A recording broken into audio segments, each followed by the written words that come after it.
Сәлеметсіңдер ме, құрметті оқушылар?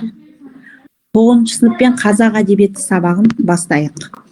Сабағымыздың тақырыбы Несіпбек Айтұлы Бәйтерек поэмасы. Сабағымыздың мақсаты әдеби шығармаға сюжеттік композициялық талдау жасау.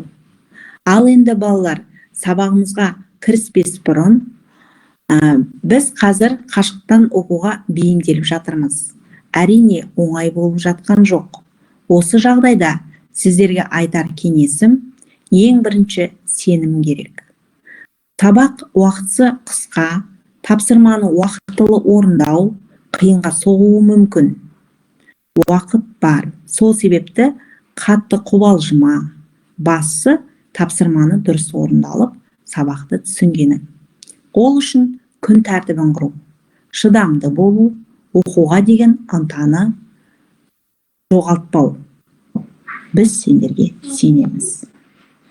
Сонымен қатар балалар, жағы Несіпбек Айтұлының Астана туралы бейнематериалына назар аударайық.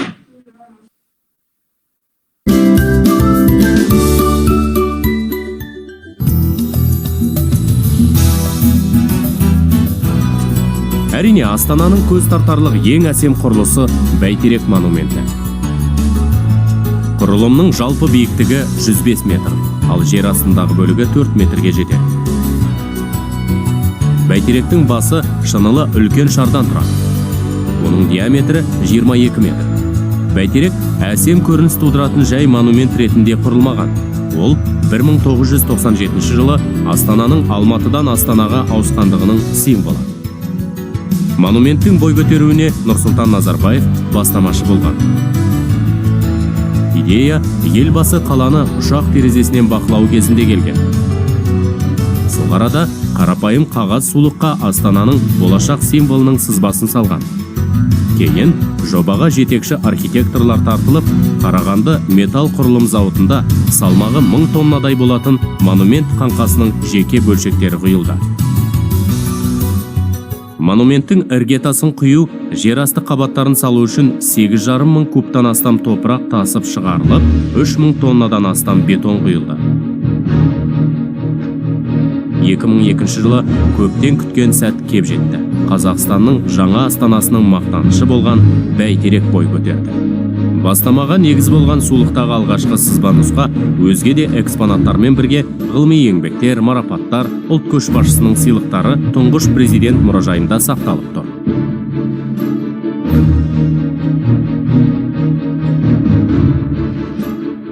Айта кету керек, Бәйтерек орасан зор көлемді монумент қана емес, ежелгі аңыздар желісіне негізделіп салынған терең философиялық мәнге ие құрылым. Осы жерді мыңдаған жылдар бойы мекендеген көшпенділер танымы бойынша әлем екі бөлікке бөлініп, арасынан өмір өзені ағып жатқан. Оның жағасында тамырлары жер астына кеткен, бұтақтары көп түреген орасан биік өмір ағашы өскен. Бұл әлем туралы өзіндік ұғым. Тамыр жер асты әлемінде, ағаштың өзі жерде, ағаштың басы аспан әлемінде, яғни әлем 3 қабаттан тұрады деген ұғым. Ұшар басын қасиетті самұрық құс мекендеген. Бұл жыл сайын ұя басып, алтын жұмыртқа шығарған. Бұл күн символы. Бұл дегеніміз жаңа өмірдің бастамасы. Ұзақ ұйқыдан тұрған, қатты суықтан арылған әлемнің жандануы. Ал енді біз видеоны көріп болсақ, балалар, әдеби терминдермен танысып өтейік. Композиция. Яғни көркем шығармадағы элементтердің, құрамдас бөліктердің, образдың белгілі бір тәртіптің рет-ретімен жүйелі орналасуы.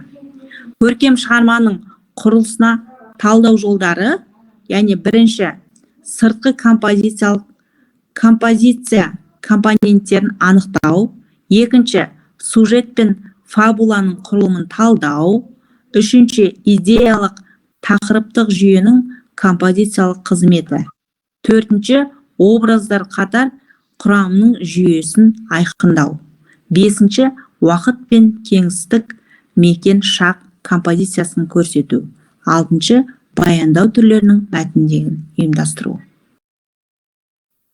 Бірінші тапсырма. Поэма неше бөліктен тұрады?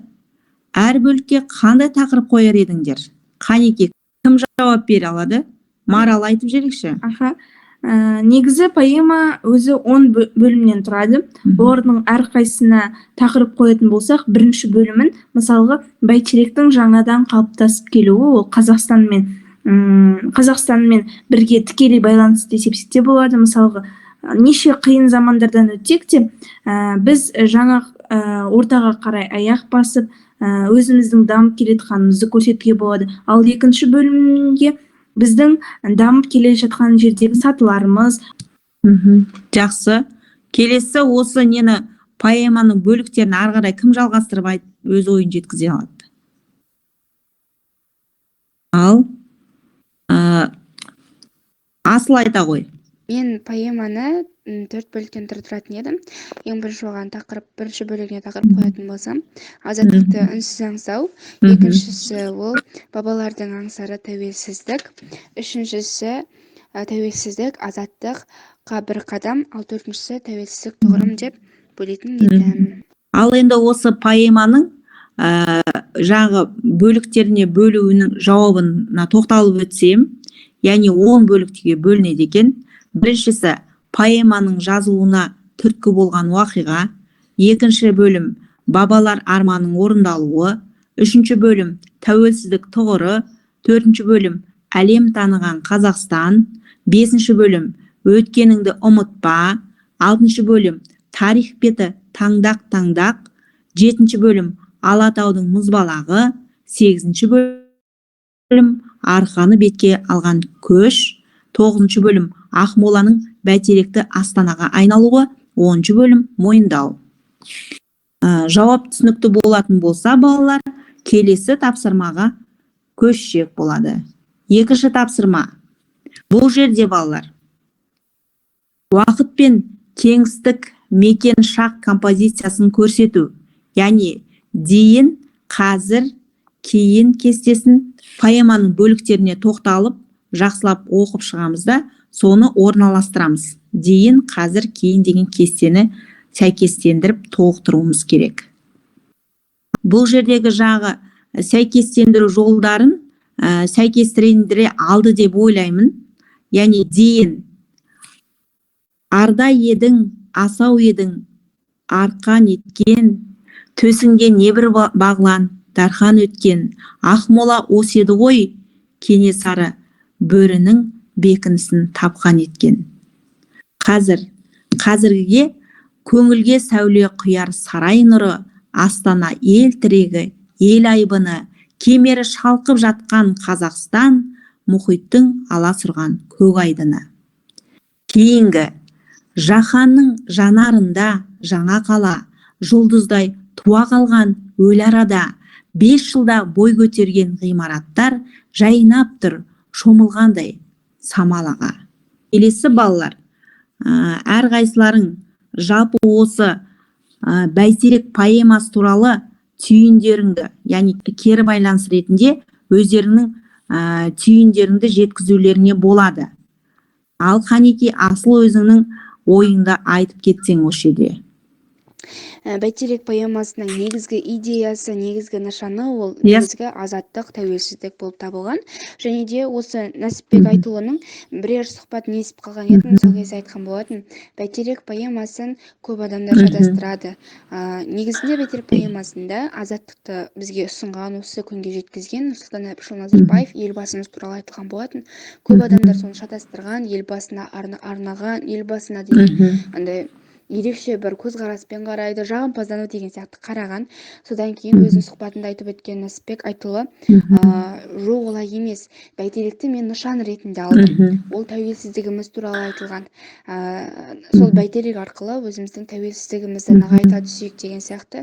Және де бұрыннан бері келе жатқан аңыз әңгімелерге бәйтерек бұрында үлкен бәйтерек тамыры терең жердің астына созылған, бәйтерекке салыстырып, сол бәйтерек сияқты біздің тәуелсіздігіміздің тамыры кеңге жайылған, сол сияқты биіктерден көрінсін тәуелсіздігіміз деген сияқты ойда нышанмен жазған. Ендеше балалар, тапсырмалардың барлығын орындап болсақ, үйге тапсырма ретінде сендерге берілетін эссе жазамыз.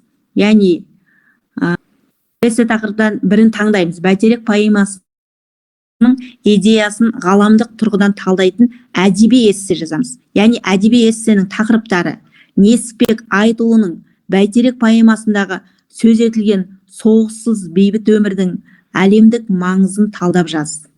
Екінші, поэмаға арқау болған Астананы көшірудің әлем тәжірибесімен байланыстырып талдап жаз.